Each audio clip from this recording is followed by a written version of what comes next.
हाँ भाई, कंचनजंगा मार्केट चल रहा है? नहीं साहब, रिक्शा खाली नहीं है। अरे चल दे यार, थोड़े बहुत पैसे एक्स्ट्रा ले लियो।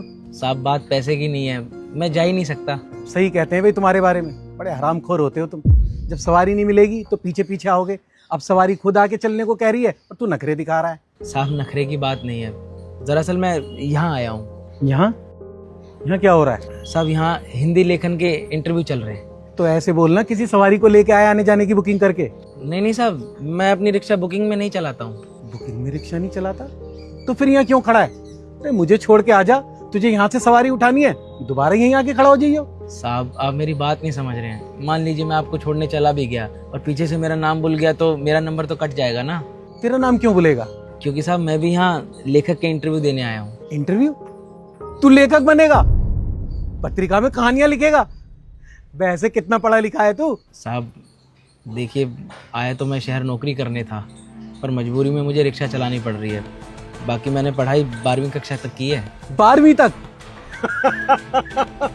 फिर तो भाई ये नौकरी पक्का तुझे ही मिलनी चाहिए, क्योंकि ये सब तो बेवकूफ खड़े हैं। किसी ने बीजेएमसी करी होगी, किसी ने एमजेएमसी करी होगी और कोई मास कॉम करके आया होगा, है ना?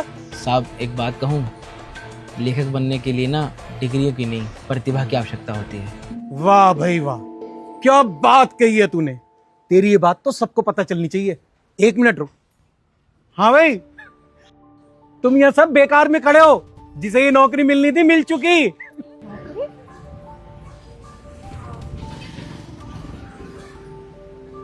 क्यों सर, किसको मिलेगी नौकरी? और ये अनाउंस कब हुआ? इंटरव्यू तो अभी अंदर चल रहा है। अनाउंस नहीं हुआ मैडम, तो हो जाएगा।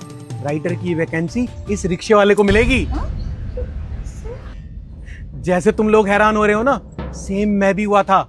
मगर इस रिक्शे वाले का कहना है कि लेखक डिग्रियों से नहीं बनते, उसके लिए प्रतिभा होनी चाहिए जो इसके अंदर कूट कूट के भरी हुई है। साहब क्या बढ़ा चढ़ाकर कुछ भी बोल रहे हैं। मैंने ये कब कहा कि ये नौकरी मुझे मिल गई है?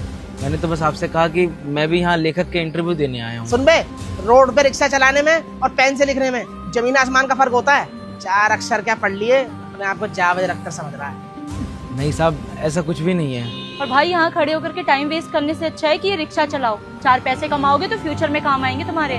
मैडम मैं अपने भविष्य की सोच के ही ये सब कर रहा हूँ। देख रहे हो, देख रहे हो इसे?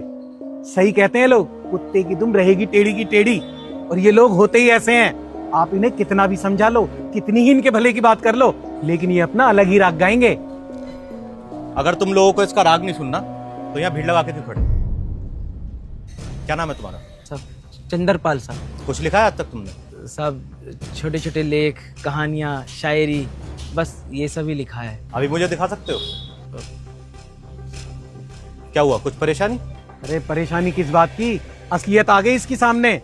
इस जाहिल ने कुछ लिखा होगा तभी तो कुछ दिखाएगा। नहीं साहब, दरअसल बात ऐसी है कि जिस डायरी पे मैंने लिखे थे ना ये सब, वो बारिश के पानी में भीग गई, सब खराब हो गया। अरे डायरी नहीं, दिमाग खराब हो गया है इसका, और झूठ पे झूठ बोले जा रहा है। इसने आज तक कुछ नहीं लिखा होगा। साहब कसम से मैं झूठ नहीं बोल रहा हूँ, आप मेरा भरोसा कीजिए। देखो चंद्रपाल, अगर मैं तुम्हारी बात मान भी लूं तो यहाँ पर इतने सारे लोग खड़े हैं और अंदर पत्रिका का इंटरव्यू लेने वाले लोग भी हैं, तो उन्हें भी तो तुम्हें कुछ प्रूफ दिखाना होगा। 1 मिनट साहब, 1 मिनट। ये देखिए साहब, अखबार में मेरा लेख भी छपा है, मेरा फोटो और नाम चंद्रपाल। देखिए, मैं अक्सर अखबार संपादकों को अपने लेख भेजता रहता हूँ और वो लोग अखबारों में मेरे लेख छापते भी हैं। आप पिछले पुराने अखबार उठा के देखिए ना, उस पर मेरी फोटो और नाम भी लिखा होगा। वेल डन चंद्रपाल, बहुत अच्छा लिखते हो। और इसी के साथ इस पत्रिका में तुम्हारी नौकरी पक्की हो गई।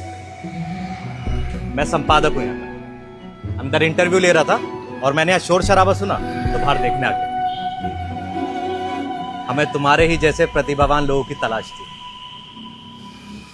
बाकी आप सब लोग निराश मत होना, हमें 1 नहीं 2 राइटर्स की जरूरत है। आइए अंदर इंटरव्यू करें।